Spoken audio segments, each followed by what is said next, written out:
આજનો આપણો ટોપિક છે વિદ્યુત ભારિત વાહક ગોળામાં સંગ્રહિત ઉર્જા। આપણે સંગ્રહિત ઉર્જાની ચર્ચા કરી ગયા છે। સંગ્રહિત ઉર્જા કેને કહેવાય? એક વખત ઝડપથી ખાલી એની વ્યાખ્યા યાદ કરીએ। જો બે વિદ્યુત ભારો હોય, માની લો કે આ બે વિદ્યુત ભારો Q1 અને Q2 છે। જો આ બે વચ્ચેનું અંતર r હોય તો સંગ્રહિત ઉર્જા U બરાબર આપણે લખી હતી કે Q1 Q2 upon r। આ બે વિદ્યુત ભારોથી બનતા તંત્રની સ્થિતિ ઉર્જા।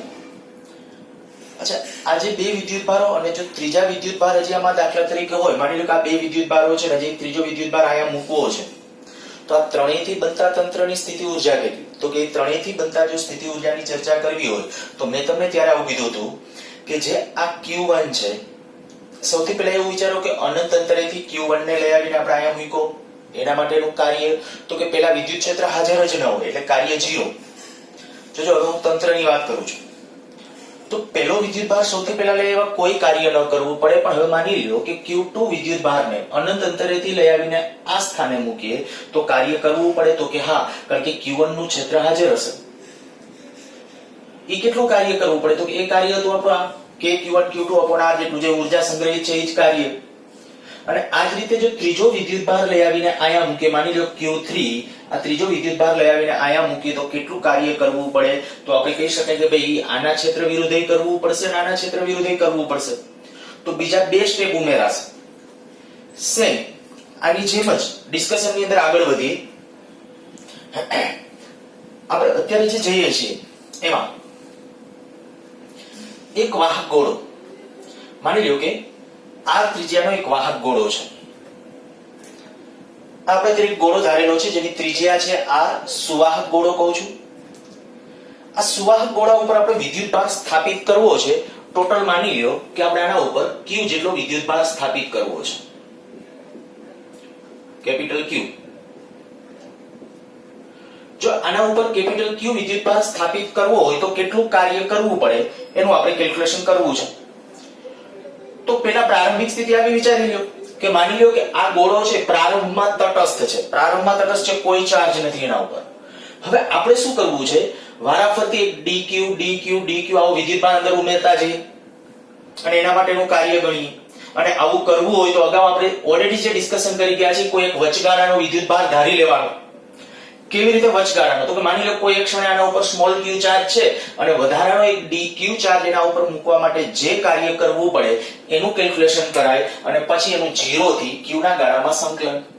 જો આયા આપણે શું કર્યું છે, જેની શક્ય મેથડો છે એમાંની એક મેથડ આપણે આ છે। મેં પહેલા તો એ કીધું છે કે ભાઈ આ ત્રિજ્યા ધરાવતો એક ગોળો, તેના ઉપર આપણે q જેટલો વિદ્યુત ભાર સ્થાપિત કરવો છે, આપણે q જેટલો વિદ્યુત ભાર એના ઉપર મૂકવો છે। ધારી લો કે કોઈ એક ક્ષણે આપણે જ્યારે કે આના ઉપર વિદ્યુત ભાર મૂકતા જઈએ છીએ, કોઈ એક ક્ષણે એના ઉપર સ્મોલ q ચાર્જ છે, કોઈ એક ક્ષણે એના ઉપર સ્મોલ q જેટલો ચાર્જ છે અને તેમાં વધારાનો આપણે dq જેટલો વધારો કરવો છે। માની લો કે આના ઉપર કોઈ એક ક્ષણે હું એમ કહી દઉં કે અત્યારે માની લો કે આના ઉપર કોઈ એક સ્મોલ q ચાર્જ છે, મારે 12 થી એક વધારાનો dq જેટલો ચાર્જ આના ઉપર મૂકવો છે અને એના માટેનું આપણે કેલ્ક્યુલેશન કરવું છે। તો કે આ જે dq જેટલો વધારાનો વિદ્યુત ભાર હું મૂકીશ એ કેના ઉપર મૂકું છું? તો કે ગોળા ઉપર। તો ગોળાનું સ્થિતિમાન જે હશે એ પહેલા કેલ્ક્યુલેટ કરવું પડે। તો કે ગોળાની સપાટી પરનું સ્થિતિમાન કેટલું આવશે? તો કે ગોળાની સપાટી પરનું સ્થિતિમાન v બરાબર kq upon r। અચ્છા, કાર્યની વ્યાખ્યા તમને ખબર છે? કાર્ય એટલે કે એના માટે કરવું પડતું કાર્ય જો dw કહીએ કે એના માટેનું આ dq જેટલો ખાલી વધારાનો વિદ્યુત ભાર આના ઉપર મૂકવા માટે કરવું પડતું કાર્ય જો dw હોય તો dw બરાબર v into dq। કારણ કે આપણું સમીકરણ હતું v બરાબર w upon q અથવા તો w બરાબર v into q। એ મુજબ અહીંયા આપણે ખાલી dq જેટલો ચાર્જ મૂકવો છે એટલે મેં dq લખ્યું છે અને એના માટેનું જે સૂક્ષ્મ કાર્ય હશે એને આપણે કીધું છે dw।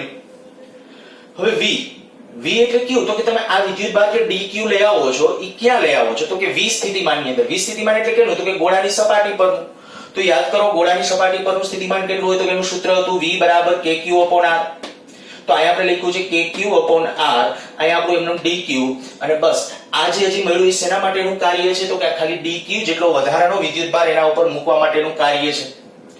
હવે આપણો ટાર્ગેટ શું છે તો કે આવો dq dq dq એટલો વધારાનો વિદ્યુતભાર મૂકતા જઈએ અને શું કરવું છે તો કે અંતે એક એવી સ્થિતિમાં જવું છે કે ટોટલ ચાર્જ કેટલો થાય તો કે ટોટલ ચાર્જ આપણો થવો જોઈએ કેપિટલ Q 0 થી કેપિટલ Q બરાબર આપણે આટલો ચાર્જ કરવો છે પેલા કઈ નહોતો કેપિટલ Q સુધી આપણે લઈ જવો છે તો કે તો આનું સંકલન કરો 0 થી કેપિટલ Q ના ગાળામાં જો આયા સંકલન કે 0 થી Q જેટલો વિદ્યુતભાર સ્થાપિત કરવા માટે કરવું પડતું કાર્ય W આનું ઇન્ટિગ્રેશન કર્યું છે 0 થી Q ના ગાળામાં dW તો આના ઉપરથી આપણે કહી શકાય 0 થી Q કે Q r આ જ પદ અહીં લખી નાખ્યું છે dq k r અચળ તરીકે બારે આ k ને r અચળ તરીકે બારે લીધા છે Q નું જે સંકલન Q નું આ જે સંકલન થશે એ શું થશે Q²/2 લિમિટ આવશે 0 થી Q અને જ્યારે આપણે કહી શકાય આ લિમિટ અપર લિમિટ મૂકશો ત્યારે ફાઇનલ એને બીજી લિમિટ છે તો 0 છે એટલે મૂકવાની જરૂર નથી સીધો આપણો આન્સર છે kq²/2r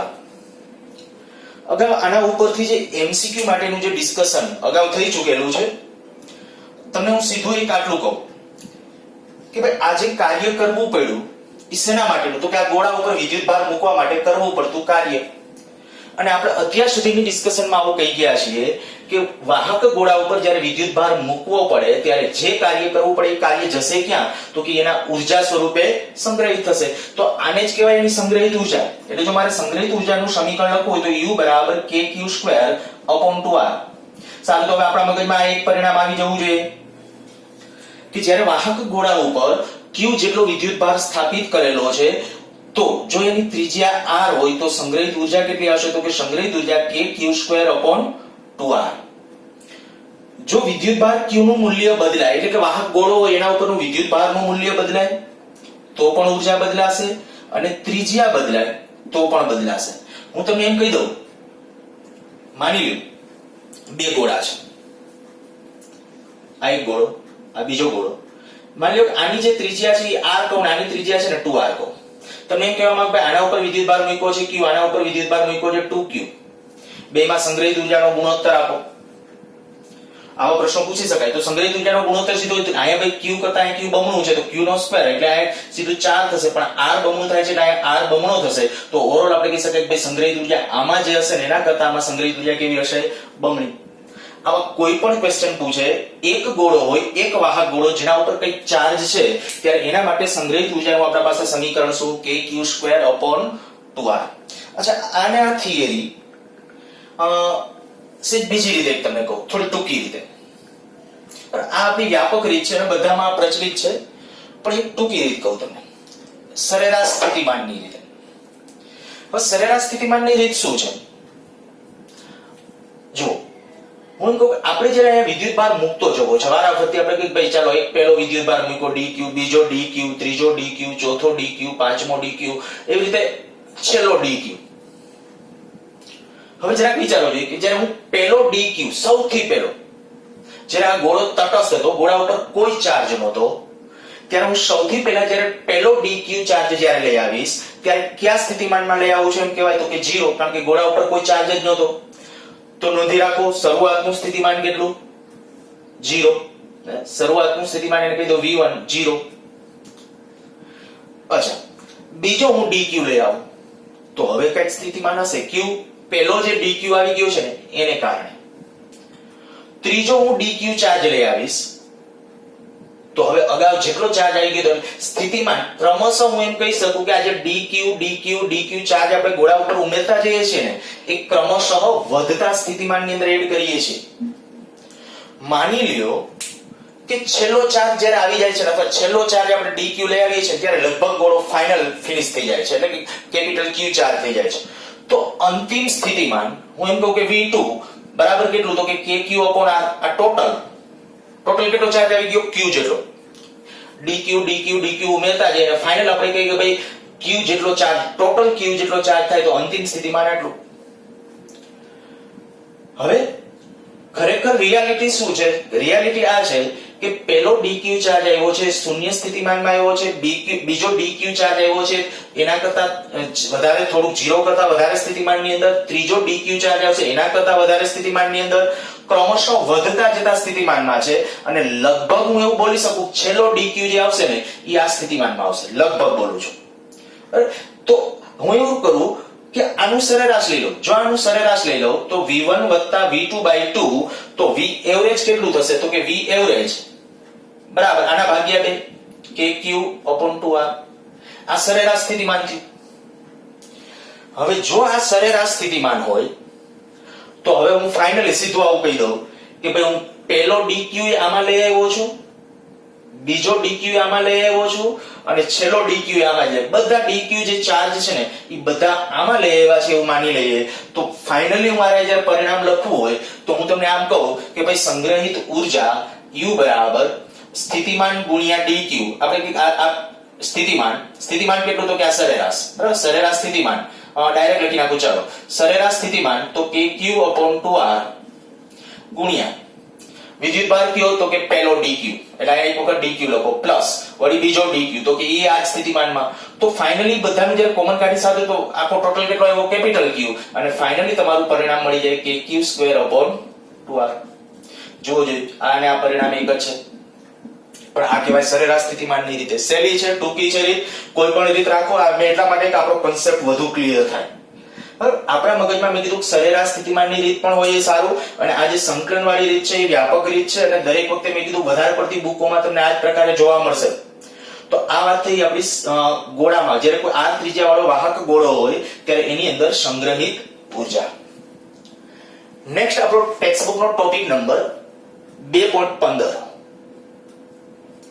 બહુ સરસ થિયરી છે. બોર્ડની એક્ઝામની દ્રષ્ટિએ પણ ખૂબ સારી થિયરી ગણાય એવા પ્રકારની થિયરી. કેપેસિટર શું છે અને કેપેસિટરમાં સંગ્રહિત વિદ્યુતભાર એનું ડિસ્કશન કરવું છે. આની પણ ઘણી બધી મેથડો હોઈ શકે, 3 રીતે અલગ અલગ રીતે થઈ શકે સંગ્રહિત ઊર્જાનું. આપણે અત્યારે વધુ સરળ પડે અને ટેક્સ્ટ બુકની રીતે ફોલો કરીએ એવી રીતે આગળ વધીએ છીએ. માની લો કે કેપેસિટરની આપણી આ બે પ્લેટ છે. પ્રારંભમાં આ તટસ્થ છે, આના ઉપર કોઈ ચાર્જ નથી. હું કહી દઉં અહીંયા અમે q' ઈ પ્રારંભમાં કંઈ નથી. બે પ્લેટ સંપૂર્ણ તટસ્થ છે, કોઈ ચાર્જ નથી. અને જો એના ઉપર કોઈ ચાર્જ નથી, હવે મારે શું કરવું છે તો કે એક પ્લેટ એટલે કે અહીંયા ખરેખર આને પહેલી પ્લેટ કહું આને જો બીજી પ્લેટ બોલું તો એમ કે આ બીજી પ્લેટ ઉપરથી નાનો વિદ્યુતભાર, અતિ નાનો વિદ્યુતભાર જાણે કે અહીંથી તોડીને આના ઉપર આપણે વિદ્યુતભાર મૂકતા જઈએ. અહીંથી વિદ્યુતભાર dq અથવા ΔQ તોડીને આના ઉપર મૂકતા જઈએ અને ટોટલ કેપિટલ Q જેટલો ચાર્જ કરવો છે. Capital Q. હવે દેખીતી વાત એ થઈ ગઈ કે જો અહીંથી તમે ધન વિદ્યુતભાર ઉપાડીને આના ઉપર મૂકતા જશો, અહીંથી ધન વિદ્યુતભાર ઉપાડીને જ્યારે આના ઉપર મૂકતા જશો તો થશે શું તો કે અહીંથી ધન આવે ને એટલે એમ કહેવાય કે અહીંયા ઋણ ખુલ્લો થશે અને જેટલો અહીંયા ધન ટ્રાન્સફર થયો હશે ને એટલો અહીંયા સામે ઋણ ખુલ્લો થશે. આ કન્ડિશન ખબર છે. તો આપણે આવું કરતા શું કરવું જોઈએ ટોટલ જાણે કે આ પ્લેટ ઉપરથી આપણે ટોટલ કેટલો વિદ્યુતભાર અહીંયા ટ્રાન્સફર કર્યો કેપિટલ Q જેટલો. આ આપણી અંતિમ સ્થિતિ મેં અહીંયા દર્શાવેલી છે. આપણી આજે પહેલી આકૃતિ અત્યારે કે આ જે કેપેસિટરની જે પ્લેટો છે પ્રારંભમાં મેં કીધું તટસ્થ છે, પ્રારંભમાં કોઈ ચાર્જ નથી.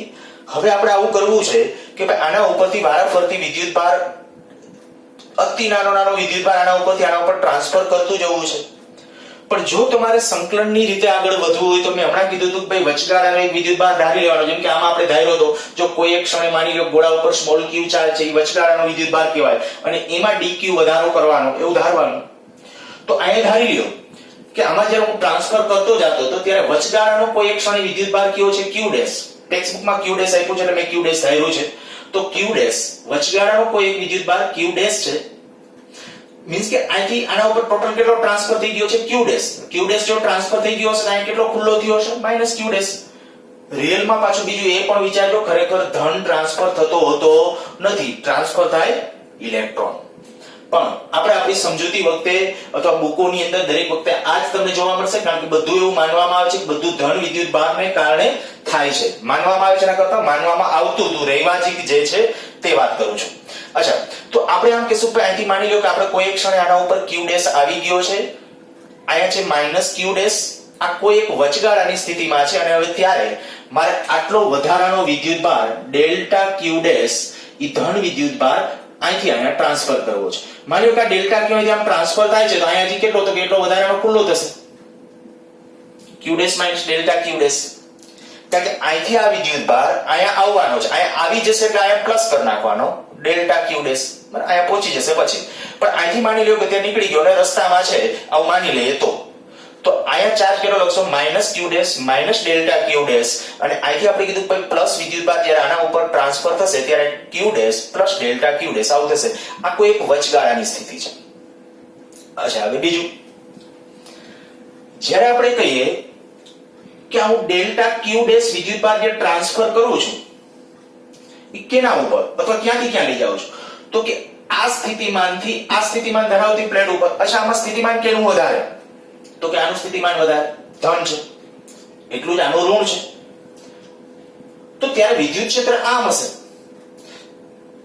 હવે આપણે કહીએ કે ભાઈ આપણે જ્યારે વિદ્યુત ભારને આપણે કંઈક પકડીને આમ લઈ જવો છે, વિદ્યુત ક્ષેત્ર આમ છે અને ધન વિદ્યુત ભારને પકડીને આમ લઈ જવો છે, કેટલો ડેલ્ટા ક્યુ, કંઈક કાર્ય કરવું પડશે, બસ એ જ આપણે ગણવું છે. તો ઈ કાર્ય કેમાં જોજો, મેં કીધું એ પ્રમાણે આ પ્લેટના સ્થિતિમાનમાં કે બે વચ્ચેના વિસ્થિતિમાનના તફાવત વિરુદ્ધ કાર્ય કરવાનું છે. તો તરત કહી શકશો તમે કે ભાઈ આ વિદ્યુતભાર હું અહીંથી ઉપાડીને અહીંયા લઈ જાઉં છું ત્યારે તમારે આ બે પ્લેટ વચ્ચેના વિસ્થિતિમાનના તફાવતને ધ્યાનમાં રાખવો પડે.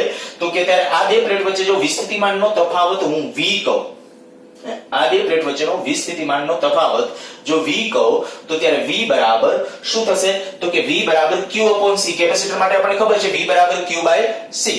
જો થોડું વર્ણન, પ્રારંભમાં બે વિદ્યુતભાર વિહીન સુવાહકો ધારો, આ બે વિદ્યુતભાર વિહીન પેલા ધારી લ્યો. ધારો કે વાહક 2 પરથી વાહક 1 પર q જેટલો વિદ્યુતભાર સ્થાપિત કરવો છે. ટોટલ કેટલો સ્થાપિત કરવો છે, q જેટલો.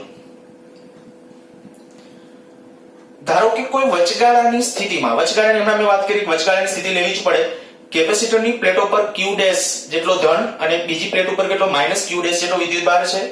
હવે પ્લેટ 2 પરથી પ્લેટ 1 પર વધારાનો ડેલ્ટા ક્યુ ડેશ જેટલો વિદ્યુતભાર ટ્રાન્સફર કરવું પડતું કાર્ય. અહીંથી મારે ડેલ્ટા ક્યુ ડેશ ટ્રાન્સફર કરવા કેટલું કાર્ય કરવું પડશે, તો એ જે નાનું કાર્ય હશે dw બરાબર કેટલું આવશે, તો કે v dash into dq dash. આ વિસ્થિતિમાન ગુણ્યા જે વિદ્યુતભાર તમે ટ્રાન્સફર કરો છો તે. તો v ડેશ કેટલું, તો કે v ડેશ એટલે આ બે વચ્ચેનો વિસ્થિતિમાનનો જે તફાવત ક્યારે આ વિદ્યુતભાર છે ત્યારે, તો ત્યારે કેટલો q ડેશ બાય c.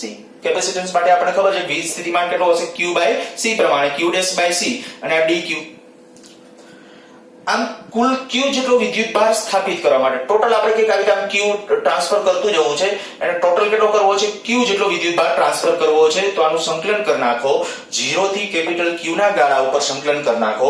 તો આપણે કહીશું કે એમાં ભાઈ આપણું જે અચળ છે એ c, કેપેસિટન્સ એને અચળ તરીકે બારે લઈ લ્યો. આ કેપેસિટન્સને અચળ તરીકે આપણે બારે લઈ લીધું 1/c, અને જે q ડેશ છે એનું સંકલન શું થશે, તો કે q dash square by c, આ dq. એ તો આપણે કીધું સંકલન માટેનો પાછળનો ઓપરેટર. આજે q ડેશ સ્ક્વેર અપોન 2 અહીંયા અપર લિમિટ જ્યારે મૂકશો q ડેશ ને બદલે q પછી 0, તો ફાઇનલ પરિણામ આવશે આ w બરાબર q સ્ક્વેર અપોન 2c. તો ખરેખર કેપેસિટરમાં જે સંગ્રહિત ઉર્જા છે w બરાબર q, કારણ કે આજે કાર્ય કરવું પડે એ જ ઉર્જા સ્વરૂપે સંગ્રહિત થશે. અચ્છા, એના બીજા સ્વરૂપો માટે જો આપણે આવું કહીએ કે c બરાબર q upon v લખીએ, c બરાબર q upon v, આ સમીકરણમાં હું c બરાબર q upon v લખું તો શું આવશે જુઓ, q square upon 2c, c ને બદલે આપણે લખી નાખું q by v અને q by v લખી નાખું તો 1/2 q into v. અચ્છા, અહીંયા જે આપણે લખ્યું આ પર એક બીજું પરિણામ, બીજું આપણે કે q બરાબર cv, જો હું આના સૂત્રની અંદર q બરાબર cv મૂકું તો c square v square upon 2c અને પરિણામ કેટલું આવશે 1/2 cv સ્ક્વેર. તો આ જે થયા આ બધા કાર્યના સમીકરણો એને જ હું સંગ્રહિત ઉર્જા કહી શકું. મેં આ સંગ્રહિત ઉર્જા તરીકે માત્ર આ એક જ પરિણામ લખેલું છે.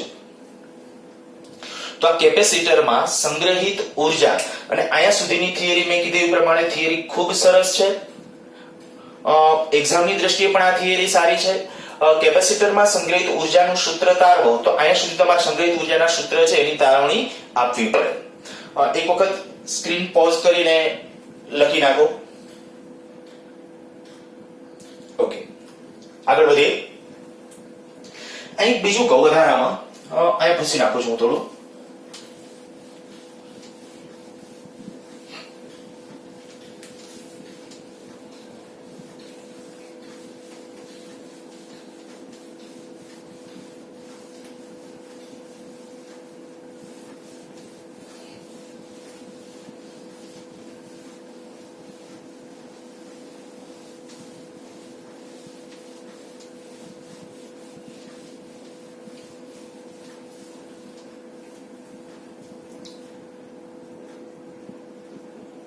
કેપેસિટરમાં સંગ્રહિત ઉર્જા ઘનતા, કેપેસિટરમાં સંગ્રહિત ઉર્જા ઘનતા, સંગ્રહિત ઉર્જા છે તમારા પાસે, આપણે સંગ્રહિત ઉર્જા ઘનતા, અને જો સંગ્રહિત ઉર્જા ઘનતાની વાત હોય તો એમ કહું કે ઉર્જા ઘનતા, કોઈ પણ માટે ઉર્જા ઘનતા બરાબર ઉર્જાના છેદમાં કદ. અચ્છા, ઉર્જાના છેદમાં કદ, તો ઉર્જા તરીકે આપણે કહીએ કે ભાઈ આ 1/2 cv² કદ a * d. કેપેસિટર છે, આપણે કહીએ કે આપણે જે કેપેસિટર આપણે જે ધારીએ છીએ, આ કેપેસિટર, બે પ્લેટ વચ્ચેનું અંતર કેટલું d, અને આ જે પ્લેટોનું દરેક પ્લેટનું આમ જે ક્ષેત્રફળ છે રિયલમાં 3 ડાયમેન્શન જ્યારે વ્યૂ વિચારશો ત્યારે કે આનું ક્ષેત્રફળ a, તો હું તમને એમ કહું કે ભાઈ આનું કદ,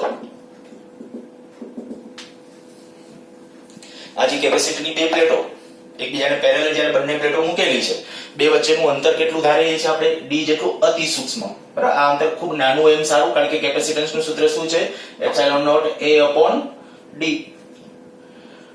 બંને પ્લેટનું ક્ષેત્રફળ a લેતા હતા, બે વચ્ચેનું અંતર d, તો હું એમ કહું કે આ કેપેસિટરનું ટોટલ કદ કેટલું, a * d, તો a * d વડે આપણે ભાગી નાખશું. બીજું હું આવું કરું, c ને બદલે આપણું કે આ સમાંતર પ્લેટ કેપેસિટર છે, તો આપણે મૂકી દઈએ 1/2, c ને બદલે મૂકી દઈએ ε0 a/d, અહીંયા v², okay, upon a * d. પરિણામ કંઈક આવું થશે, 1/2 a કેન્સલ આઉટ થશે, રેશિયો ટુ ε0 v/d એનો સ્ક્વેર, આ d બે છે એટલે d² થઈ જશે, અને પરંતુ પાછું આપણને આ ખબર છે કે v/d અથવા તો v બરાબર e * d, અને માટે આપણે કહી શકાય કે v/d બરાબર e. તો આપણે કહી શકશું સંગ્રહિત ઉર્જા ઘનતા ρe બરાબર 1/2 ε0 e². તો આ થઈ જશે કેપેસિટરમાં સંગ્રહિત ઉર્જા ઘનતા. આ પરિણામ પણ ધ્યાન રાખવું, એમસીક્યુ ને સોલ્વ કરવા માટે ખૂબ કામમાં આવવાનું છે. એકાદ બે ડિસ્કશન આપણે હવે એમસીક્યુ માટે પાછા આની સાથે કન્ટિન્યુઅસમાં રાખીએ. જ્યારે આપણે કીધું છે કે ભાઈ કેપેસિટરમાં સંગ્રહિત ઉર્જા, જો એનો આધાર કેના ઉપર છે, તો કે આ તો અચળાંક છે, શૂન્ય અવકાશ અથવા માધ્યમ, પણ હવાનું માધ્યમ, એની પરમિટિવિટી E એટલે શું, વિદ્યુત ક્ષેત્ર, E એ વિદ્યુત ક્ષેત્ર છે. તો હું આમ કહી શકું કે જે સંગ્રહિત ઉર્જા ઘનતા છે ને એ વિદ્યુત ક્ષેત્રના વર્ગના સમપ્રમાણમાં છે.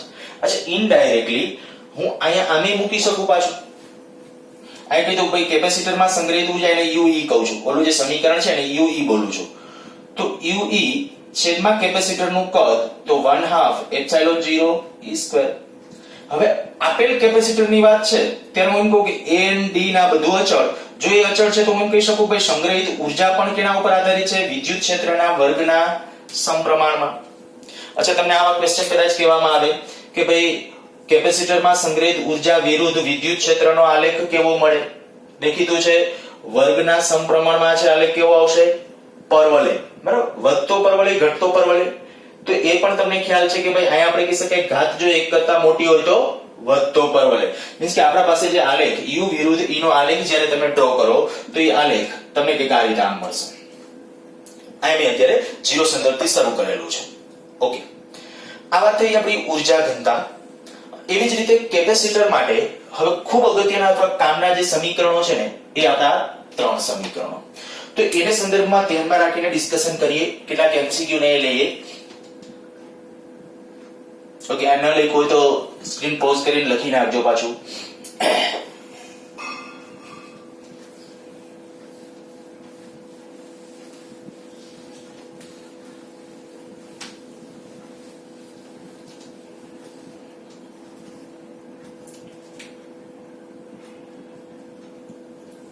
આ જે આપણા સમીકરણો છે, u બરાબર 1/2 cv², u બરાબર 1/2 q² upon c.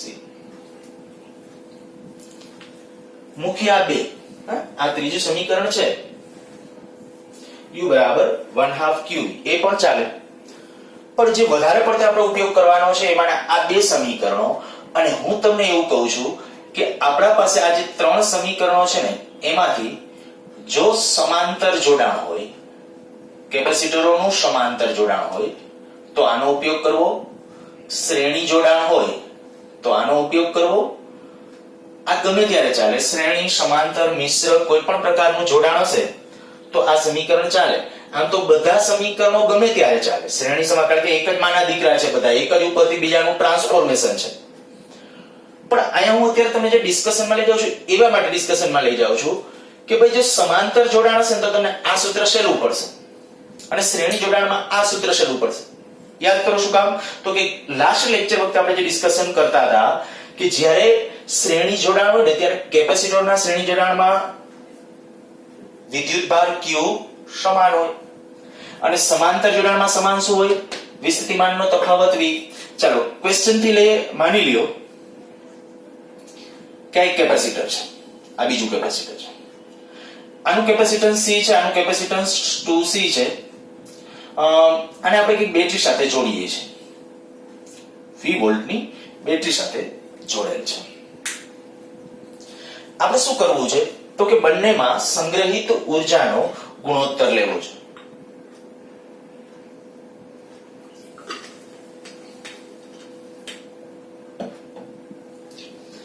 હું બે રીત કરું છું. શું સાચું છે શું ખોટું છે, બંને સાચું છે બંને ખોટું છે વિચારજો. હું એમ કહું કે આમાં સંગ્રહિત ઉર્જા લખું છું U1 બરાબર 1/2 C V2, કેપેસિટન્સ C છે, વોલ્ટેજ V છે. U2 બરાબર 1/2 આ 2C છે તો ત્યાં લખીએ 2C V2. આ બેમાં મેં સંગ્રહિત ઉર્જા એક રીતે લખી. બીજું U બરાબર અને આ પ્રમાણે ગુણોત્તર લો U1/U2 કેટલું આવશે? 1/2. અચ્છા અહીંયા આવું કરું U1 બરાબર Q2/2C, આનો ઉપયોગ કરું છું Q2/2C. પહેલી વખત કેપેસિટન્સ કેટલું છે? C. Q2 upon આ 2, અહીંયા પાછું 2C. તો શું થશે?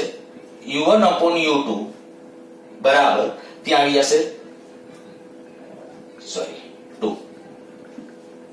કઈ સ્થિતિ આવી થશે? જો U1/U2 નક્કી કરવું હોય તો U1/U2 બરાબર કેટલું આવી જશે? 2. તો ખરેખર સાચું શું? એક રીતે જવાબ આ આવ્યો, બીજી રીતે જવાબ આ મળે છે. સાચું શું? તો કહી શકતા હોવા જોઈએ કે સાચું આ છે. કારણ શું? તો કે જ્યારે પ્રશ્ન જો ઘણા બધા બે એટલા માટે બે સાચું ને ખોટું બે વસ્તુ અહીંયા સાથે એટલા માટે કરેલી છે કે તમને સાચા ખોટાનો ભેદ ભવિષ્યમાં ખબર પડવી જોઈએ. કારણ કે તમે જ્યારે કેપેસિટરમાં સંગ્રહિત ઉર્જા લખો છો, જ્યારે કેપેસિટરમાં સંગ્રહિત ઉર્જા લખો, દાખલા તરીકે આ કેપેસિટરમાં સંગ્રહિત ઉર્જા લખવી છે તો એ કેપેસિટરના બે છેડા વચ્ચેના પીડી તમારે આનો ઉપયોગ કરવો છે તો થઈ શકે, પણ એમાં શું કરવું પડે? V એટલે ટોટલ પીડી ને, ટોટલ પીડી ન ચાલે. શું કરવું પડે તો કે આના બે વચ્ચે પીડી કેટલો છે ને એ લખવો પડે. અચ્છા ઈ જો લખો અને પછી ગુણોત્તર મેળવો, આન્સર આવશે. ઈ મેં લાસ્ટ લેક્ચર વખતે તમને શીખવાડેલું હતું છેલ્લે કે જે આ જે કેપેસિટન્સ છે એના કરતા જો આનું કેપેસિટન્સ બમણું હોય ને તો અહીંયા જે પીડી આવશે એના કરતા અહીંયા પીડી બમણો આવશે. તો જો અહીંયા પીડી V હોય ને, આ V, તો 3 ભાગ કરી નાખો. આ C * 2C છે, 3 ભાગ કરી નાખ્યા તો અહીંયા જે લખી નાખો V/3 પીડી આવશે અને અહીંયા આવશે 2V/3 પીડી. અને હવે કેલ્ક્યુલેશન કરજો. આમાં સંગ્રહિત ઉર્જા કેટલી? 1/2 C 2V/3 NO2 અને આમાં સંગ્રહિત ઉર્જા કેટલી? તો 1/2 2C અને એનો પીડી કેટલો? V/3 NO2 અને પછી બેનો ગુણોત્તર લેજો, આન્સર સાચો આવશે. એટલે આ મળી જશે. એટલે ખાસ મેં કીધું Q સૂત્ર કયા સંજોગોમાં વાપરવું. જો તમે જોઈ શકો કે ભાઈ આ જે પરિણામ 1/2 C V2 આપણે ભૂલ ભરેલું પરિણામ તરફ લઈ જાય છે, કારણ કે ત્યાં પીડી હંમેશા તમારે કયો લખવાનો હોય? તે કેપેસિટરના બે છેડા. હવે આનો તો મેં કીધું આમાં કઈ ન વિચાર્યું એવું. જો U1 અને U2 ની જે ડિસ્કશન કરીએ છીએ તો U1 બરાબર Q2/2C અને અહીં જ લખ્યું Q2/2C. આમાં નહીં વિચારવાનું તો કે આમાં વિચારવાની જરૂર એટલા માટે નથી કે શ્રેણી જોડાણમાં સમાન શું હોય? વિદ્યુતભાર. જો વિદ્યુતભાર સમાન હોય તો ડાયરેક્ટલી વિદ્યુતભાર તો આમાં જેટલો હોવાનો એટલો જ આમાં હોવાનો, પીડી અલગ અલગ હોવાનો, એટલે આ ન ચાલે. પણ આ મેં કીધું કે આ પરિણામ પ્રમાણે આપણો સાચો જવાબ મળશે. ઘણી વખત આના ઉપરથી ઉર્જા ઉપરથી તમે કદાચ આગલું નીટનું કે જીનું કે કોઈ પણ પેપર ઉપાડશો, ઇન્ક્લુડિંગ ગુજકેટ, બરાબર, તો એની અંદર તમે ખૂબ મોટા પ્રમાણમાં ક્વેશ્ચન્સ આના ઉપરના જોવા મળશે કેપેસિટરમાં સંગ્રહિત ઉર્જા માટે. એક દાખલા તરીકે જે આમ આગળ વધીએ, માની લો તમને આ રીતે આમ કીધું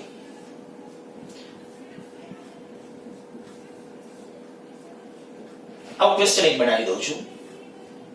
ઓકે, પહેલા એક સિમ્પલ લઈએ. હવે આ પૂછું છું,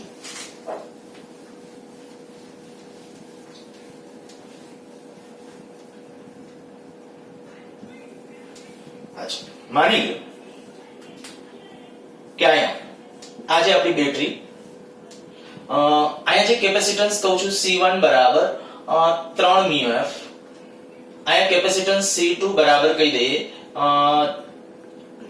6 μF, અને અહીંયા લઈ લઈએ 18 વોલ્ટની બેટરી. અને હવે તમને એમ કહું કે આ બંને કેપેસિટરમાં સંગ્રહિત ઉર્જાનો ગુણોત્તર મેળવો. તો જો આ બેમાં સંગ્રહિત ઉર્જાનો ગુણોત્તર મેળવો, ક્યુ સૂત્ર વાપરશો 1/2 c² કે q²/2c, આ કે આ ક્યુ પરિણામ વાપરવાનું, તો ખબર પડી જાય કે ભાઈ પેરેલલ માં છે, સહેલું આ પડશે. આનાથી થશે, મેં કીધું આ ત્રણેય એક જ માના દીકરા છે, પણ તમને જે આડાઅવળું કરીને આમાં ટ્રાન્સફોર્મેશન આવડવું પડે ત્યારે. અચ્છા, તો u બરાબર 1/2cv², આનો આપણે ઉપયોગ કરીએ ડાયરેક્ટ, કારણ કે ઓમાં જેટલો pd હોવાનો એટલો જ pd અહીંયા હશે. સમાંતર જોડાણમાં બે છેડા વચ્ચેનો વિસ્થિતિમાનનો તફાવત સરખો હોય, અને જો સરખો છે તો એમ કહું કે ભાઈ સંગ્રહિત ઉર્જા u1 બરાબર 1/2 c એટલે કેટલું 3 μF, μF માં છે એ ધ્યાન રાખજો, v એટલે 18 એનો સ્ક્વેર, તો અહીંયા આપણે કહી શકીએ કે ભાઈ આ જે આવશે એટલા માઇક્રો જૂલ, આટલી ઉર્જા સંગ્રહિત થશે. અચ્છા, એ જ રીતે જો બીજી માં સંગ્રહિત ઉર્જા લખીએ તો 1/2 618 એનો સ્ક્વેર બરાબર ખાલી જગ્યા માઇક્રો જૂલ. આ દરેકમાં કદાચ ગણવાની કીધી હોય તો, પણ જો ગુણોત્તર જોઈતો હોય તો ડાયરેક્ટ u1/u2, તો તમે કહી શકશો ભાઈ આના ઉપરથી આ ગુણોત્તર થશે હાફ, કારણ કે બાકી બધું કેન્સલ થઈ જશે, તો ગુણોત્તર આવશે હાફ.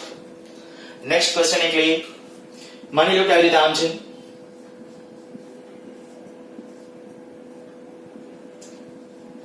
એક μF માની લઈએ, અહીંયા માની લો કે 2 μF, અહીંયા માની લઈએ 6 μF,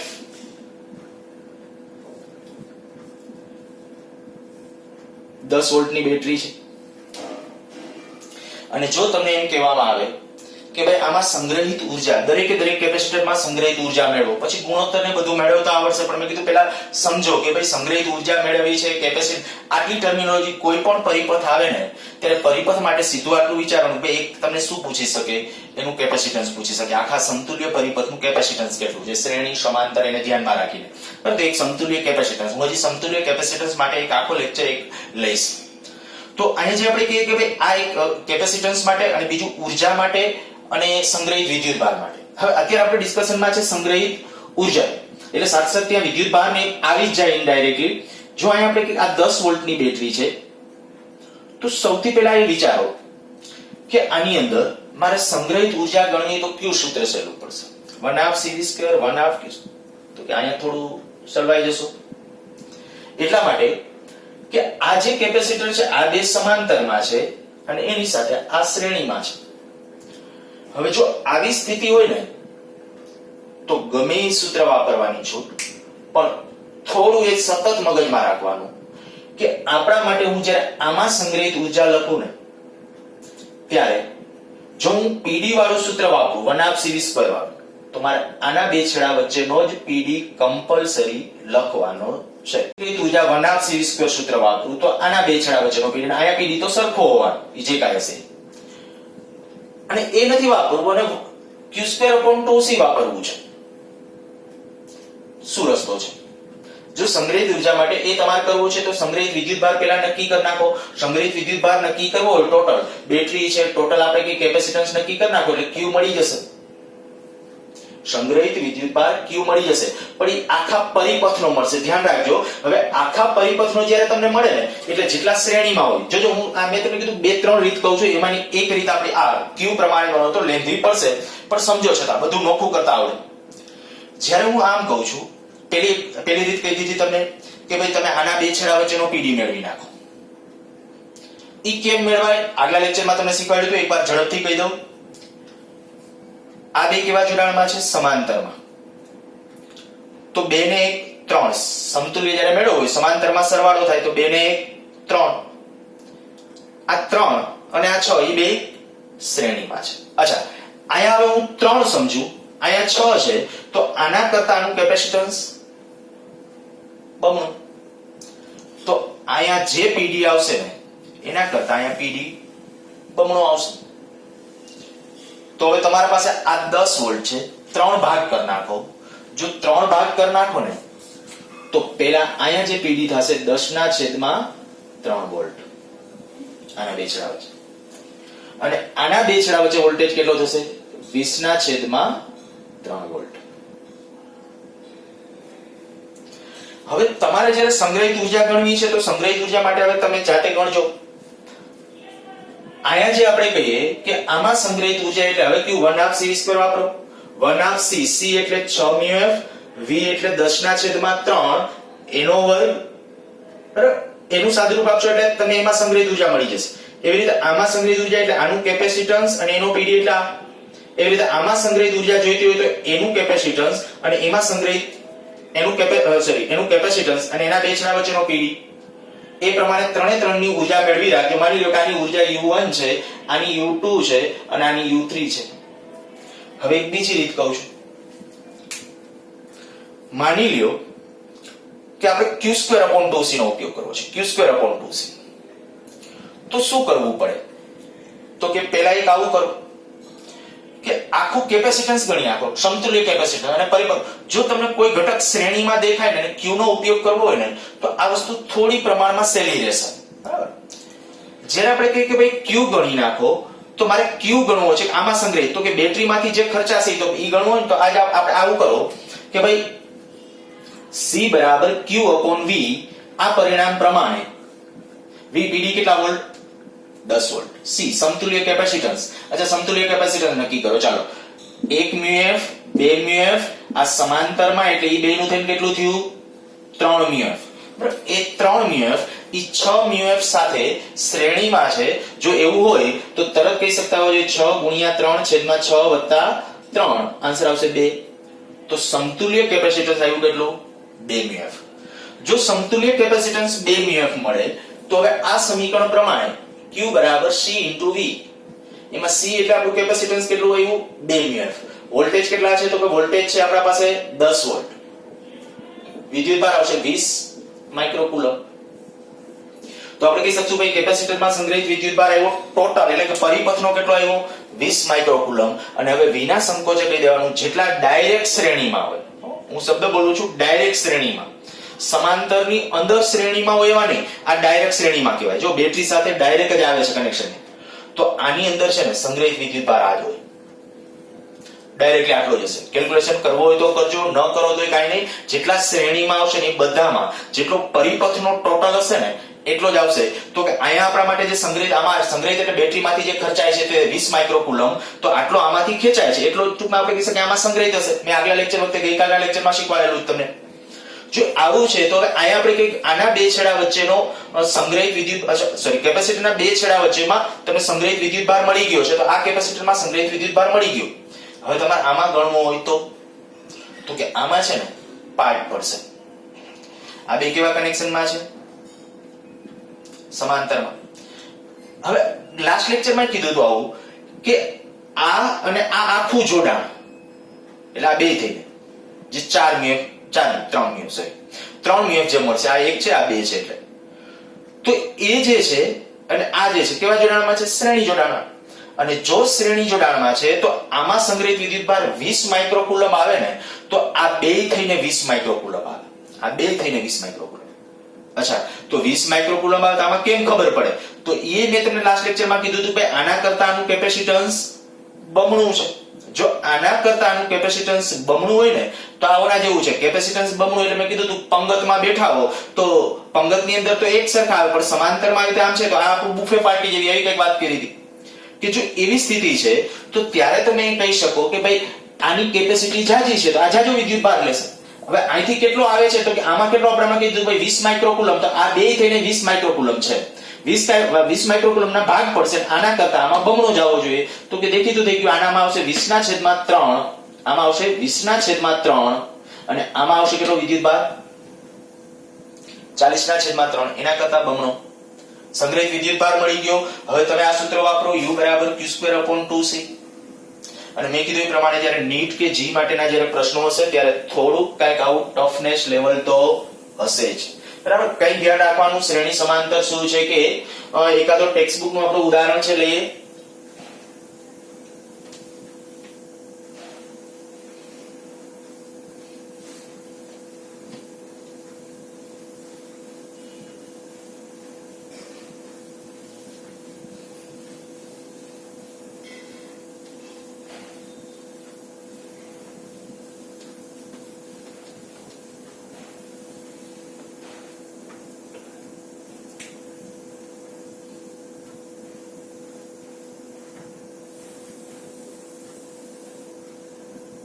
ત્રણ કેપેસિટરો,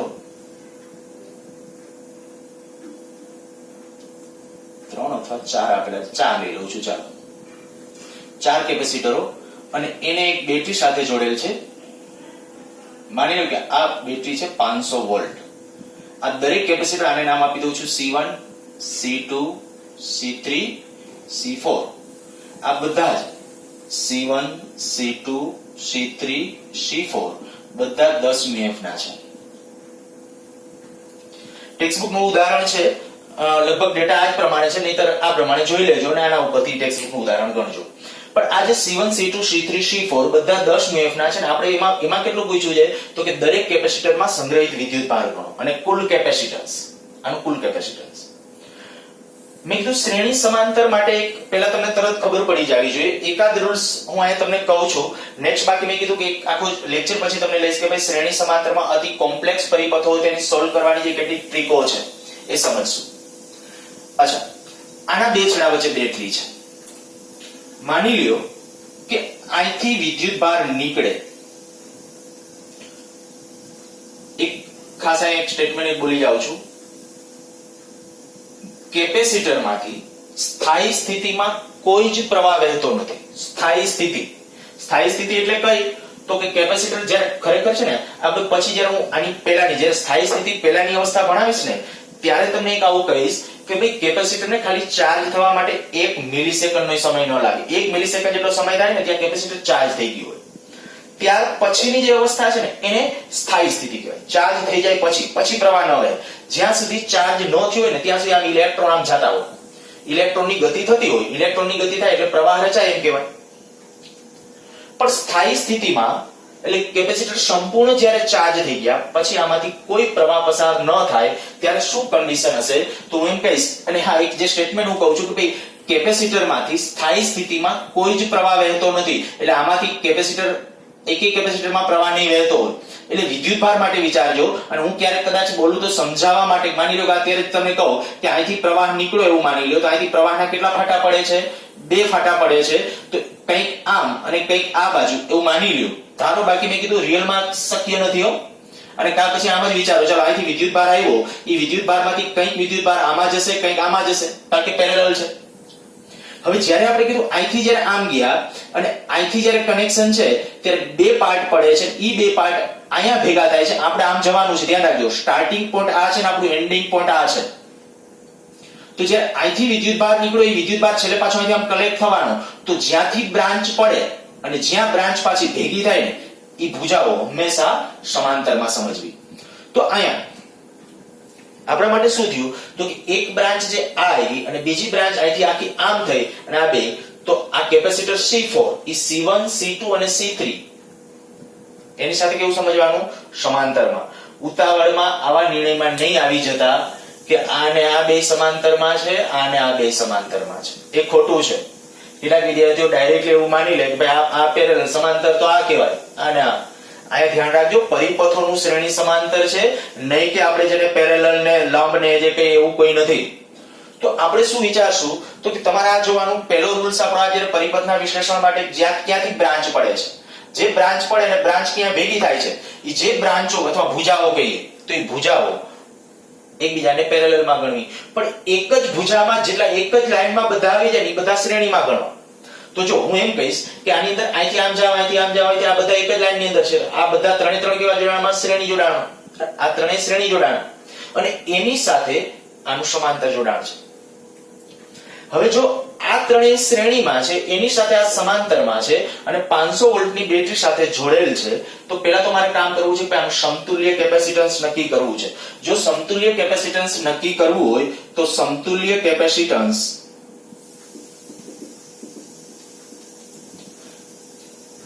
આ C1 C2 અને C3 આ ત્રણેયનું જો C1 2 3 હોય, જો આ લઈ નાખું C1 2 3 હોય કેનું આ ત્રણનું સમતુલ્ય કેપેસિટન્સ માટેનું આપણું કેલ્ક્યુલેશન છે અને કેલ્ક્યુલેશન માટે આપણે સમતુલ્ય કેપેસિટન્સ ગણવું છે. આ બીજું નામ આપી દીધું છે A, આ B. જો આ C1 C2 અને C3 નું સમતુલ્ય C1 2 3 હોય તો આ ત્રણેય કેવા જોડાણમાં છે? શ્રેણી જોડાણમાં. અને શ્રેણી જોડાણનું સૂત્ર શું હતું? C1 2 3 બરાબર 1/C1 વત્તા 1/C2 વત્તા 1/C3.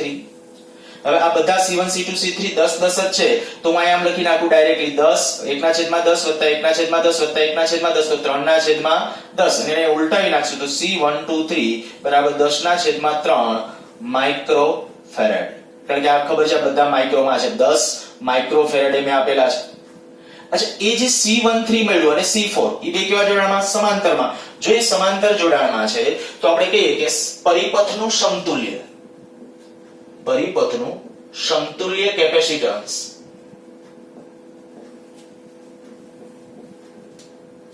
જો C હોય તો બેનો સરવાળો ક્યાં બેનો? C123 plus C4. C123 કેટલું છે? 10/3 વત્તા C4 કેટલું છે? 10. તો આપણે કહી શકીએ કે ભાઈ 40/3 માઇક્રો ફેરેડ. આ થઈ ગયું સમતુલ્ય કેપેસિટન્સ. અચ્છા, બીજું આપણે માની લ્યો કે આમાં દરેકમાં સંગ્રહિત વિદ્યુત ભાર અને પ્લસમાં સંગ્રહિત ઊર્જા પણ ગણવી છે. ટેક્સ્ટબુકનો દાખલો છે એની અંદર કેપેસિટન્સ પ્લસ દરેકમાં વિદ્યુત ભાર કીધો છે. તો માની લો કે મારે આમાં વિદ્યુત ભાર ગણવો છે. વિદ્યુત ભાર માટે શું કરાય? થોડું વિચારવાનું. પરિપથને જોઈને તમને શું સહેલું પડશે ને વિચારો. જો શ્રેણી સમાંતર ડાયરેક્ટ તમને ખબર પડી જતી હોય ને તો સંગ્રહિત ઊર્જા શોધવાનું તમને ફટાફટ ઝડપથી ખબર પડી જશે. હું તમને એમ કહું કે આ 500 વોલ્ટની બેટરી એ આપણા પરિપથનો મુખ્ય ભાગ છે, એની સાથે આ સમાંતરમાં છે તો આના બે છેડા વચ્ચેનો PD 500 વોલ્ટ હશે. વળી એવું ન કહેતા આના વચ્ચે 500 વોલ્ટ હશે, એટલે કે ત્યાં વચ્ચે આ આવી જાય છે અને આ ત્રણ આખા સિરીઝમાં છે. અચ્છા, તો આના બે છેડા વચ્ચેનો PD કેટલો? 500 વોલ્ટ. તો આમાં સંગ્રહિત ઊર્જા તો મળી ગઈ, પહેલા એ મેળવી લઈએ. ચાલો, C4 કેપેસિટરમાં સંગ્રહિત વિદ્યુત ભાર ઊર્જા પછી C4 કેપેસિટરમાં સંગ્રહિત વિદ્યુત ભાર જો Q4 હોય, આમાં સંગ્રહિત વિદ્યુત ભાર Q4 કહું તો Q4 બરાબર શું આવશે? C into V, C4 into V4. C4 કેટલું? તો કે 10 મ્F ગુણ્યા V4 કેટલું? 500 વોલ્ટ તો 5000 માઇક્રોકુલમ. 5000 માઇક્રોકુલમ. અચ્છા, આમાં સંગ્રહિત વિદ્યુત ભાર તો મળી ગયો. હવે આમાં સંગ્રહિત વિદ્યુત ભાર માટે શું કરશો? આયા અત્યારે ત્રણેના કેપેસિટન્સ સરખા છે. જો શ્રેણી જોડાણમાં ત્રણેના કેપેસિટન્સ સરખા હોય ને તો ત્રણેયના બે છેડા વચ્ચેનો PD પણ સરખો થાય. પણ સરખા હોય તો, બાકી વિદ્યુત ભાર તો સરખો હોય, ત્રણેયમાં સંગ્રહિત વિદ્યુત ભાર સરખો હોય. હવે અત્યારે કદાચ તમારે આ દાખલા પૂરતું ટૂંકું કરવું હોય તો તમે આવું કરી શકો છો કે આ 500 વોલ્ટ છે ને આના બે વચ્ચે 500 વોલ્ટ ગણાય, પણ આ ત્રણેયના મૂલ્યો સરખા છે કેપેસિટન્સના. તો અહીંયા કહી દો આનો PD 500/3, આનો PD કહી દો 500/3, આનો PD કહી દો 500/3 અને હવે સૂત્ર વાપરી નાખો 1/2CV². આયા કેપેસિટન્સ 10, એનો PD કેટલો? 500/3. એવી રીતે આનો PD 500/3 અને આનો PD પણ 500/3. થઈ ગયો દાખલો ત્યાં પૂરો. પણ હું અત્યારે એ રીતે નથી ગણતો, કારણ કે બની શકે કે આ માની લો કે આ કેપેસિટન્સ તમને અલગ આપી દીધા. જો મેં કીધું તમને સહેલું પડે તમે ગણી શકો, બરાબર? આ દાખલો પૂછે છે તો તમે એ રીતે કરો, ટૂંકવું પડશે. શું કરવાનું? સીધું કહી દેવાનું ભાઈ અહીંયા આગળ આ ત્રણે ત્રણ સમાન મૂલ્યના છે માટે આ દરેકના બે છેડા વચ્ચેનો પીડી 500 ના છેદમાં 3 વોલ્ટ. સીધું પૂરું આન્સર. દરેકમાં મળી ગયો સંગ્રહિત વિદ્યુત ભાર. સંગ્રહિત ઊર્જા જોઈતી તો ઊર્જા મળી જશે. અચ્છા, હવે હું જે કહેવા જાઉં છું ભાઈ માની લો કે આનું કેપેસિટન્સ છે કંઈક જુદું છે, આનું જુદું છે, આ ત્રણે ત્રણ જુદા છે માની લો. તો સેલું હમણાં મેં કીધું કે શ્રેણી જોડાણમાં જો કેપેસિટન્સ અલગ હોય ને તો વિદ્યુત ભાર તો કેવો હોય? સમાન. તો શરૂઆત આપણે ઓલી રીતે કરવાની. થિયરી ગઈકાલ વાળી જે થિયરી હતી કે ભાઈ V બરાબર V1 V2 V3 શ્રેણી જોડાણમાં હોય તો શું કરાય? V બરાબર V1 V2 V3. હવે V એટલે આના બે છેડા વચ્ચેનો પીડી કહું છું V1. તો અહીંયા લખીએ Q/C1, અહીં લખીએ Q/C2, Q/C3 અને અહીંયા જે પીડી છે ટોટલ 500 વોલ્ટ. કારણ કે ટોટલ આના બે વચ્ચે પીડી આપણે ખબર છે 500 વોલ્ટ. હવે અત્યારે તમારા માટે આ C1 C2 C3 ત્રણે 10 10 જ છે, પણ માની લ્યો કે આ C1 C2 અને C3 ત્રણે ત્રણ અલગ અલગ મૂલ્યના આપ્યા હોય ને તોય તમને ડાયરેક્ટલી સંગ્રહિત વિદ્યુતભાર ત્રણેયમાં એક સરખો સીધો મળી જશે. બરાબર? Q નું મૂલ્ય તમને સીધું મળી જશે જો C1 C2 C3 ત્રણે ત્રણ અલગ હોય તોય. અને અહીંયા તો સરખા છે તો હું અહીં કિંમત મૂકું છું આ 500 બરાબર આ Q કોમન લઈ લઈએ 1/C એટલે 1/10 1/10 1/10 અને આના ઉપરથી થઈ જશે Q 3/10 આ 500 અને પરિણામ આપણે કહું તો Q બરાબર 5000 ના છેદમાં 3 માઇક્રો કુલમ. તો આ થઈ જશે એમાં સંગ્રહિત વિદ્યુતભાર 5000 ના છેદમાં 3 માઇક્રો કુલમ. એટલે આમાં સંગ્રહિત વિદ્યુતભાર મળી ગયો, આમાં મળી ગયો, આમાં મળી ગયો. અચ્છા, માની લ્યો હવે હું એક્સ્ટ્રા પૂછું છું કે આમાં સંગ્રહિત ઊર્જા ગણો, આમાં સંગ્રહિત ઊર્જા ગણો, આમાં ગણો, આમાં ગણો. કદાચ પછી આમ કે ભાઈ આમાં ને આમાં સંગ્રહિત ઊર્જાનો ગુણોત્તર. બસ આ થઈ ગયો આપણું નીટ ને જી. તમને જે પૂછશે એ આવું કે ભાઈ આમાં ને આમાં સંગ્રહિત, એનો અર્થ કેવું? સંગ્રહિત ઊર્જા ગણવી છે તો પહેલા તમારે આ જે પ્રોસેસ છે પ્રોસેસ તરત વિચારતા આવડે તો તરત જ તમે નિર્ણય આપી શકશો ભાઈ આમાં અને આમાં સંગ્રહિત ઊર્જા જે છે એ કેટલી આવશે. અચ્છા, આમાં સંગ્રહિત ઊર્જા આગળ ગણવી હોય તો શું છે? તો કે વિદ્યુતભાર છે તમારે દરેક પાસેનો. તો સંગ્રહિત ઊર્જા લખશું શું? 1/C1 C1 V1² એનો ઉપયોગ કરો તો અથવા આ વાપરો તો Q²/2C. Q² એટલે Q તરીકે આ લેવાનો. આમાં સંગ્રહિત વિદ્યુતભાર આટલો છે, આમાં એટલો, આમાં એટલો. અને C તરીકે અહીંયા અત્યારે 10 છે, અહીંયા 10 છે અને આમાં 10 છે તો ત્રણેયમાં સંગ્રહિત ઊર્જા પણ સરખી છે. અચ્છા, આમાં સંગ્રહિત ઊર્જા જ્યારે લખવી છે તો આમાં સંગ્રહિત ઊર્જા માટે શું લખશો? તો એનો વિદ્યુતભાર છે તમારા પાસે તો Q²/2C વાપરો અથવા 1/C² વાપરો તો જવાબ મળશે. તો આ વાત થઈ એના માટેની. એકાદ માની લઈએ પરિપથ બદલું છું, કોઈ થોડો વિચિત્ર પરિપથ આપીએ.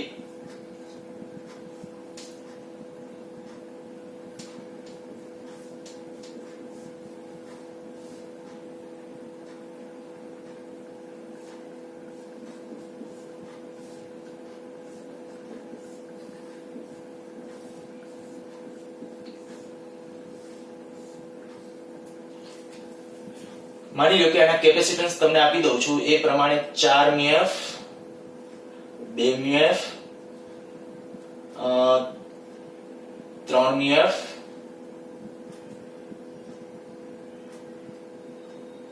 2 μF 10 વોલ્ટ. આમાં તમને આવું પૂછી નાખું કે દરેક કેપેસિટરમાં સંગ્રહિત વિદ્યુતભાર, દરેક કેપેસિટરમાં સંગ્રહિત વિદ્યુતભાર ગણો,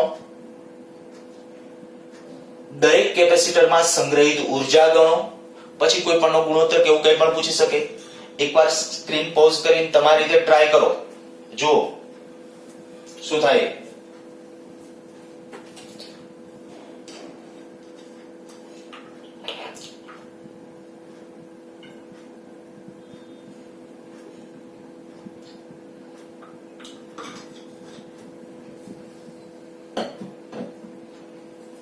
અચ્છા, ચાલો જુઓ. હવે જ્યારે આપણે અહીંયા સંગ્રહિત વિદ્યુતભાર માટે એના માટે કેલ્ક્યુલેશનમાં જવું છે તો જ્યારે શ્રેણી સમાંતર ફિક્સ છે, જો અહીંથી તમને ખબર પડી અહીંથી હું કહું અહીંથી દાખલા તરીકે વિદ્યુતભાર ગયો, વિદ્યુતભારની બે બ્રાન્ચ થઈ, એ બે બ્રાન્ચ ભેગી થાય છે અહીંયા, તો આ ભુજા આની સાથે સમાંતરમાં છે, આ ભુજા આની સાથે, પણ આ બે એમાં પાછા સિરીઝમાં છે કારણ કે એક જ લાઈનમાં આવી જાય છે. પાછા અહીંથી જ્યારે વિચારો ત્યારે આ પાછો અહીંથી આમ ઈ આની સાથે આખું કહી શકાય કે આ આખાનું જે કેપેસિટન્સ મળશે ને એ આની સાથે શ્રેણી જોડાણમાં છે. તો જ્યારે તમને પરિપથનો કોઈ ઘટક ડાયરેક્ટ શ્રેણીમાં દેખાય, ડાયરેક્ટ શ્રેણીમાં, આ એક છે ડાયરેક્ટ શ્રેણીમાં, અને જો એવું હોય ને તો પહેલું સ્ટેપ તમે એ કરો, સહેલું પડશે કે પરિપથનું કુલ કેપેસિટન્સ નક્કી કરી અને સંગ્રહિત વિદ્યુતભાર પરિપથનો મેળવી નાખો. પરિપથનો કુલ વિદ્યુતભાર સંગ્રહિત મેળવી નાખો. ચાલો આયા હું સમતુલ્ય કેપેસિટન્સ માટે તમને કહું તો આનું કેપેસિટન્સ કેટલું થશે? આ બે સિરીઝમાં છે. અચ્છા, અત્યારે એક કામ કરીએ, થોડું કેપેસિટન્સ આપણને છે ને અનુકૂળ રહે એ પ્રમાણે હું બદલી નાખું અને સહેલું પડે એવું કરીએ. કેપેસિટન્સ માની લ્યો કે અહીંયા છે 6 મ્યુએફ, અહીંયા 3 મ્યુએફ અને અહીંયા 2 મ્યુએફ, અહીંયા 4 મ્યુએફ બદલી નાખ્યા છે અને વોલ્ટેજ અહીંયા 12 વોલ્ટ કરી નાખું છું. આ ખાલી અત્યારે સરળતા ખાતર આપણે કહ્યું છે, કેલ્ક્યુલેટરની જરૂર ન પડે એવા હેતુથી. ચાલો, આ જે છે આ બે કેવા જોડાણમાં? શ્રેણી જોડાણમાં. અને શ્રેણી જોડાણમાં હોય તો એનું સમતુલ્ય કેટલું આવશે? તો કે ઉપર બેનો ગુણાકાર, નીચે બેનો સરવાળો, આવું કરશો એટલે આનું સમતુલ્ય કેટલું થઈ જશે? 9. આનું સમતુલ્ય આવશે 9 મ્યુએફ. આ 9 મ્યુએફ ઈ 9 મ્યુએફ સોરી 2 મ્યુએફ 6 3 18 છેદમાં 9, 6 ને 3 9, તો ત્યાં થઈ જશે 2 મ્યુએફ. ઈ 2 મ્યુએફ આ 2 મ્યુએફ સાથે કેવા જોડાણમાં? સમાંતરમાં. તો આટલાનું સમતુલ્ય કેટલું થશે? આટલા આખાનું સમતુલ્ય સમાંતરમાં છે તો પાછો આપણે સરવાળો 4 મ્યુએફ, આટલાનું થયું 4 મ્યુએફ. જો એટલાનું 4 મ્યુએફ મળ્યું તો ઈ 4 મ્યુએફ આ 4 મ્યુએફ સાથે કેવા જોડાણમાં? શ્રેણી જોડાણમાં. તો શ્રેણી જોડાણમાં એનું કેટલું થઈ જશે? 2 મ્યુએફ. અચ્છા, એક આય તમને કહી દઉં સાથે, જો C કેપેસિટન્સ ધરાવતા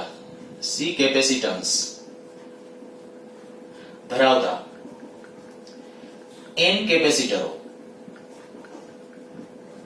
ને શ્રેણીમાં જોડવામાં આવે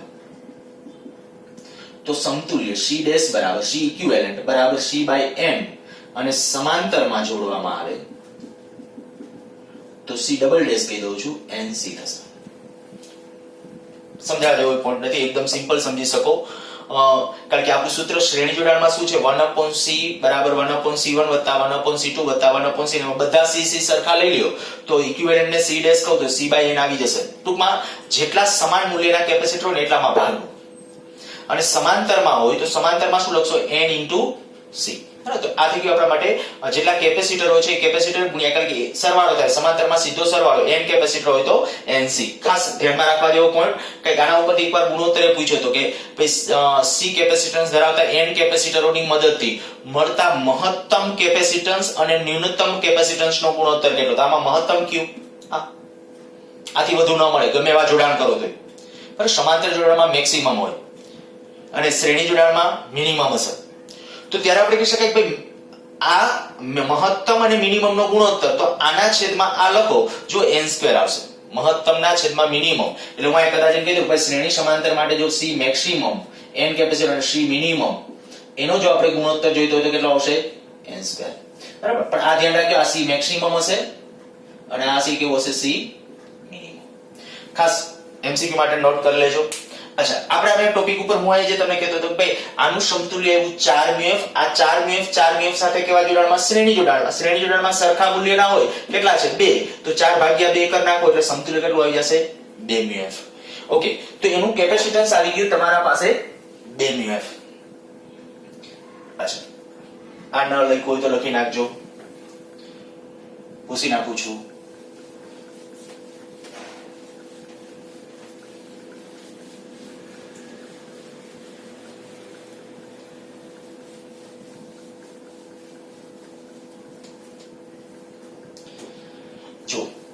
સમતુલ્ય કેપેસિટન્સ આપણને મળી ગયું ભાઈ C ઇક્વિવેલન્ટ. C ઇક્વિવેલન્ટ લખું છું, C ડેશ લખું તો શું? C ઇક્વિવેલન્ટ કેટલું આવ્યું? 2 મ્યુએફ. ટોટલ PD કેટલો હતો? 12 વોલ્ટ. તો પરિપથમાં કુલ વિદ્યુતભાર એટલે આપણે કે Q નેટ, તો Q બરાબર C into V, તો C equivalent into V. C equivalent કેટલું? 2 મ્યુએફ. વોલ્ટેજ કેટલા છે? 12 વોલ્ટ. તો 12 દુને 24 માઇક્રો કુલમ. આ થઈ જશે Q નેટ.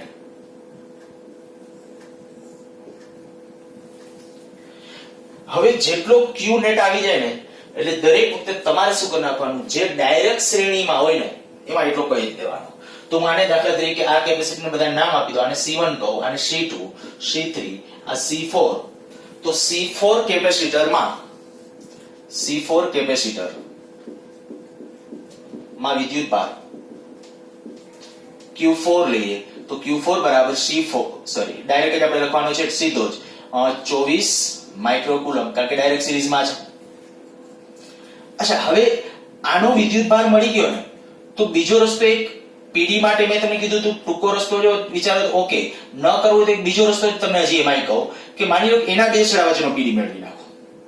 C4 કેપેસિટરના બે છેડા વચ્ચેનો પીડી V4 હોય, C4 કેપેસિટરના બે છેડા વચ્ચેનો પીડી V4 હોય તો V4 બરાબર શું થશે? Q4 upon C4, Q/C. V બરાબર Q/C. Q એટલે 24 માઇક્રોકુલમ છે, C4 ઈ કેપેસિટન્સ કેટલું છે? 4. બરાબર, એ માઇક્રોમાં છે એટલે આપણે તરત કહી શકશું કે આ આન્સર આવશે 6 વોલ્ટ. તો આવ્યા 6 વોલ્ટ. હવે તમારા પાસે પાછું સહેલું પડી ગયું કે ભાઈ અહીંયા જો વોલ્ટેજ 6 છે તો અહીંયા 6 હોવા જોઈએ, ટોટલ 12 છે. જો અહીંયા 6 છે તો અહીંયા 6 થઈ ગયો. બસ, તો હવે દાખલો આખો તમારા હાથમાં છે, આરામથી તમે ગણી શકો કે ભાઈ અહીંયા 6 વોલ્ટ હોય તો સંગ્રહિત ઉર્જા ગણવી તો આપણે કહી શકીએ આમાં સંગ્રહિત ઉર્જા ગણવી તો 1/2 ડાયરેક્ટ, અથવા જે કંઈક વિદ્યુત ભારના કેલ્ક્યુલેશનમાં જવું હોય તો હમણાં મેં કીધું તે પ્રમાણે આવું કરી શકો કે ભાઈ આમાં જે છે વિદ્યુત ભાર એ આખા તંત્ર આટલાનો થઈને એટલો હશે. હા, આ બેમાં પાછો સરખો હશે, આ બેમાં સરખો હશે કારણ કે એ બે ઇન્ટરનલ સિરીઝમાં છે. તો આપણે શું સમજવાનું હવે તો કે આપણે આવું કરાય ટૂંકી રીતે. અહીંયાથી હું તમને કહું, મારે જો વિચારવાનું હોય બહુ સિમ્પલી તો હું આ રીતે આમ વિચારું. આનું કેપેસિટન્સ કેટલું? 2. આ 2, આ 2. આમાં સંગ્રહિત વિદ્યુત ભાર કેટલો? 24 માઇક્રોકુલમ. જો આમાં 24 હોય ને તો આ બે ભુજા થઈને 24 થવો જોઈએ. હવે આનું કેપેસિટન્સ કેટલું છે? 2, અને આનું કેટલું આવ્યું? 2. સમતુલ્ય લેવાનું, ધ્યાન રાખજો, સમતુલ્ય આનું તો એ 2. તો એનો અર્થ એ કે અહીંયા જો 24 હોય ને તો એ બે સરખે સરખા છે, સરખા ભાગ કરી નાખો. 12 માઇક્રોકુલમ, 12 માઇક્રોકુલમ. તો આમાં વિદ્યુત ભાર આવ્યો 12 માઇક્રોકુલમ, 12 માઇક્રોકુલમ. હવે 12 માઇક્રો, આ તો બે સિરીઝમાં છે તો એમાં 12 માઇક્રોકુલમ જ હોય એટલે આમાંય 12 માઇક્રોકુલમ, આમાંય 12 માઇક્રોકુલમ, અને આની અંદર આપણે કીધું એ પ્રમાણે 12 માઇક્રોકુલમ. તો આ થઈ જશે તમારા માટે સંગ્રહિત વિદ્યુત ભાર, સંગ્રહિત ઉર્જા. એ બધા હવે કેલ્ક્યુલેશનો કરી શકો. અચ્છા, હું ખાલી એકાદ હજી જો પીડી માટે એક ખાલી કેલ્ક્યુલેશન કરી દઉં કે ભાઈ આના પીડી આપણે ખાલી ગણતરી નક્કી કરવી હોય તો બાકી કહી દઈએ કે ભાઈ C3 ના બે છેડા વચ્ચેનો પીડી, C3 ના બે છેડા વચ્ચેનો પીડી V3 લખીએ તો V3 બરાબર કેટલું આવશે? તો 12 માઈનસ ઓલા બે છેડા વચ્ચેનો પીડી કેટલો આવ્યો? 6 વોલ્ટ. તો 6 બાદ કરી નાખો એટલે 6 વોલ્ટ આવી ગયો. હવે એનો પીડી મળી ગયો તો ગણી શકો. હવે આમાં વિદ્યુત ભાર ગણવો હોય તો પીડી મળી ગયો એટલે વિદ્યુત ભાર હોય જ. તો આ આપણે કહી શકીએ ભાઈ આમાં સંગ્રહિત કેટલો? Q બરાબર C3 V3, Q3 ત્રીજા કેપેસિટરમાં સંગ્રહિત વિદ્યુત ભાર C3 into V3. તો C3 કેપેસિટન્સ કેટલું આપ્યું છે? 2 માઇક્રોફેરાડે, અને આ 6 વોલ્ટ તો 6 દુ 12 માઇક્રોકુલમ. હમણાં કીધું તો એ આપણો જવાબ છે. આવી રીતે કોઈ પણ રીતે ગમે એ દાખલો આપેલો હોય તમે તમારી રીતે પ્રયત્ન કરજો. જો શ્રેણી સમાંતરની એક વસ્તુ તમને ખબર પડે તો આ સંગ્રહિત ઉર્જાવાળા કે એવા ક્વેશ્ચન છે એ ખૂબ સહેલા છે. આજના લેક્ચરમાં આપણે જે ડિસ્કશન કર્યું એક વખત ઝડપથી રિપીટ કરી જાઓ. જ્યારે કોઈ વાહક ગોળો છે r ત્રિજ્યા વાળો તો એમાં સંગ્રહિત ઉર્જા કેટલી? kq² upon 2r. આ ત્રિજ્યા વાળો વાહક ગોળો એમાં સંગ્રહિત ઉર્જા છે એ આટલી આવશે. જો કોઈ કેપેસિટર છે, કેપેસિટરમાં સંગ્રહિત ઉર્જા માટેના આપણા ત્રણ સમીકરણો કીધા, 1/2 cv², u બરાબર 1/2 q² upon c, અને u બરાબર 1/2 q into v. મેં કીધું શ્રેણી જોડાણમાં આ સહેલું પડશે, સમાંતર જોડાણમાં આ સહેલું પડશે. બાકી ત્રણેય હમણાં કીધું હતું કે ભાઈ એક જ માના દીકરા છે, ગમે એના ઉપરથી ગમે એમાં જવાય. તો જો તમારામાં સ્માર્ટનેસ હોય તો ગમે એ સૂત્રનો ઉપયોગ કરીને પણ તમે આન્સર મેળવી શકશો. અને છેલ્લે આપણે જે વાત કરી ઉર્જા ઘનતાના પરિણામની, તો ઉર્જા ઘનતા એનું પરિણામ આપણે આવું કીધું કે ભાઈ એક પરિણામ u e upon કદ ad આ એક પરિણામ. બીજું આપણે લીધું 1/2 એપ્સિલોન નોટ E સ્ક્વેર. જો આ માધ્યમ હોય તો આપણે ત્યાં આપણે માધ્યમની પરમિટિવિટી મૂકવી પડે. અને આ બધામાં એક વસ્તુ આપણે ખાસ તો કન્સિડર કરી જ દઈએ કે ભાઈ સંગ્રહિત ઉર્જાનો આધાર છે એ કેના ઉપર છે? તો કે સંગ્રહિત ઉર્જાનો આધાર છે એ કેપેસિટન્સ C ઉપર. બરાબર, કેપેસિટન્સ C ઉપર પણ છે. તો જો કેપેસિટરની બે પ્લેટ વચ્ચે ડાઇલેક્ટ્રિક એન્ટર કરીએ, કેપેસિટરની બે પ્લેટ વચ્ચે ડાઇલેક્ટ્રિક એન્ટર કરીએ તો શું થશે? તો કેપેસિટન્સ વધે. કેપેસિટન્સ જેટલા ગણું થશે એને પ્રમાણમાં. ઓકે, એક હજી સિમ્પલ એક ચાલો ક્વેશ્ચન પૂછી નાખું પછી લેક્ચર પૂરો કરીએ. જ્યારે આપણે કહીએ કે ભાઈ કેપેસિટર છે, માની લો કે આ કેપેસિટર, આ બે કેપેસિટરો તમને આપી દઉં છું. આના બે વચ્ચેનો પીડી એટલે કે બેટરી માની લો કે અહીં જોડેલી છે.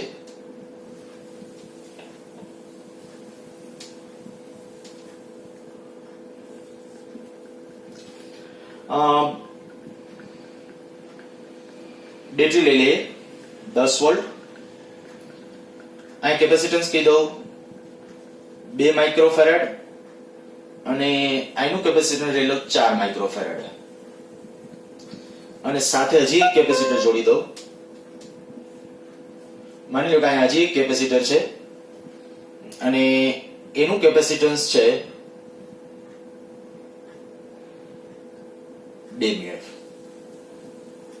3 μF. હવે આવું કહેવામાં આવે આ પરિપથમાં પ્રારંભમાં સંગ્રહિત ઉર્જા અને ત્યારબાદ જ્યારે તમે એમ કહેવામાં આવે કે ભાઈ કેપેસિટરમાં અહીંયા આના બે છેડા વચ્ચે સોરી કેપેસિટરના આ કેપેસિટરની બે પ્લેટો વચ્ચે K બરાબર 2 ડાઇલેક્ટ્રિક અચળાંક ધરાવતું એક માધ્યમ દાખલ કરી દેવામાં આવે તો ત્યારબાદ સંગ્રહિત ઉર્જાનો ગુણોત્તર કેટલો? થોડો ક્વેશ્ચન લેન્ધી પણ બની જાય. ક્વેશ્ચન બહુ સરસ ક્વેશ્ચન થઈ જશે મેં કીધું એ પ્રમાણે. ખાલી મેં આ તો કોમ્પ્લેક્સ કર્યું, ત્રીજું ન મૂક્યું, બે ની મદદથી થઈ શકે. બરાબર, પેલા એવી ટ્રાય કરવી હોય તો એવી કરી શકશો. જો એ એક ગણીએ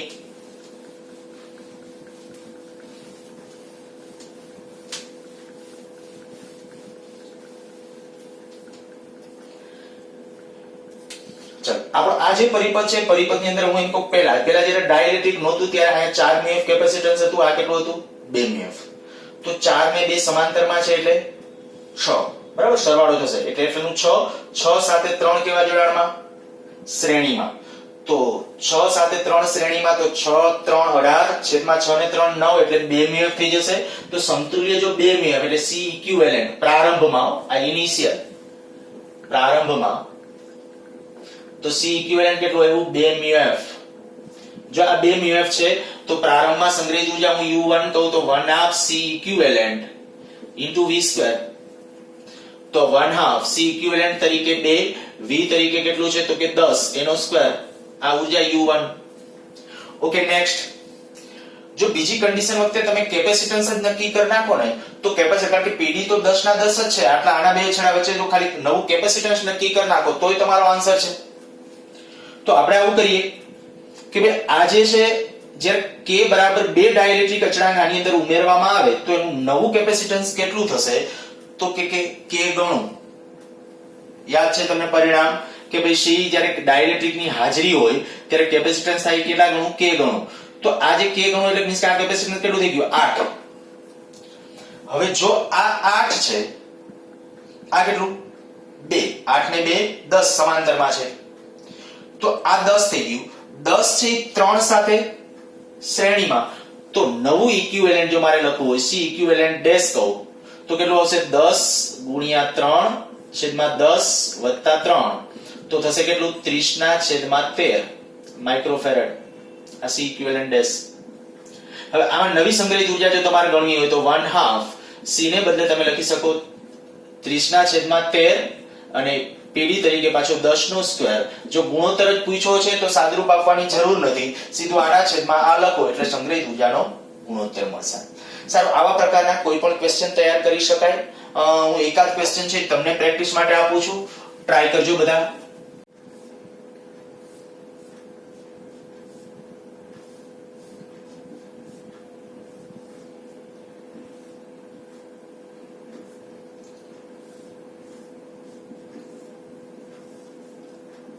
માની લો કે અહીંયા કેપેસિટન્સ જે છે કેપેસિટન્સ લઈ લઈએ 2 મ્યુએફ, અહીંયા 2 નહીં, અને અહીંયા લઈ લઉં છું 6 મ્યુએફ, અહીંયા લઈ લઉં છું 12 મ્યુએફ, અહીંયા લઈ લઈએ 8 મ્યુએફ, અને વોલ્ટેજ લઈ લઈએ 16 વોલ્ટ. આટલી ટર્મિનોલોજી ગણજો. એક તો સંગ્રહિત ઉર્જા, દરેક કેપેસિટરમાં સંગ્રહિત ઉર્જા, દરેક કેપેસિટરમાં સંગ્રહિત વિદ્યુત ભાર. બીજું પ્લસમાં આવે તમને એમ કહું કે જો અહીંયા ડાઇલેક્ટ્રિક દાખલ કરવામાં આવે K બરાબર 3, ડાઇલેક્ટ્રિક અચળાંક ધરાવતું જો માધ્યમ દાખલ કરીએ અને પ્લસમાં માની લ્યો કે અહીંયા પણ ડાઇલેક્ટ્રિક અચળાંક K બરાબર 2 આવું દાખલ કરીએ તો ઇનિશિયલ U ઇનિશિયલ છેદમાં U ફાઇનલ